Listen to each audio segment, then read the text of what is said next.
খননের অভাবে অস্তিত্ব সংকটে হাওরের জেলার নেত্রকোনার ছোট বড় অন্তত ৯৫টি নদ নদী। সবচেয়ে বেশি বিপত্তি দেখা দেয় শুষ্ক মৌসুমে। নদী ও খালবিল শুকিয়ে যাওয়ায় ব্যাহত হয় সেচ কাজ, যার নেতিবাচক প্রভাব পড়ে হাওরের একমাত্র ফসল বোরো ধান আবাদে। ভূগর্ভস্থ স্তর নিচে চলে যাওয়ায় পানি উঠছে না গভীর নলকূপেও।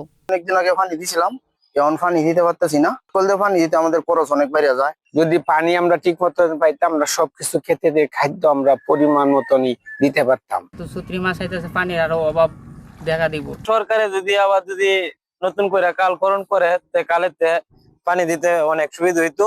চর জেগে ওঠা অনেক নদীর বুকে এখন চলে চাষাবাদ। হাওরের খালবিল ও জলাশয় রক্ষায় প্রকল্প হাতে নেয়ার কথা জানালেন এলজিইডি নির্বাহী প্রকৌশলী। পানি রিজার্ভ থাকবে, সেই রিজার্ভ পানি দিয়া হয়তো কৃষক সাপ্লিমেন্টারি সেচ দিতে পারবে। হয়তো পুরা ৩ মাস ৪ মাস পারবে না, কিন্তু একটা সাপ্লিমেন্ট, যেহেতু মাছকে আমরা মূল টার্গেট করতেছি, তাহলে এই ক্ষেত্রে সাপ্লিমেন্টারি কিছু দিতে পারবে। জেলার প্রধান নদ নদী খননের প্রাথমিক জরিপ কাজ চলছে বলে জানালেন পানি উন্নয়ন বোর্ডের নির্বাহী প্রকৌশলী।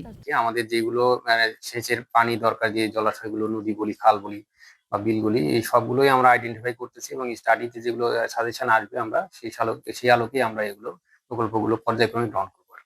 লাখো মানুষের জীবন জীবিকার স্বার্থে সব নদ নদী ও জলাশয় রক্ষায় দ্রুত উদ্যোগ নেয়ার জন্য অনুরোধ জানিয়েছেন নেত্রকোনার মানুষ।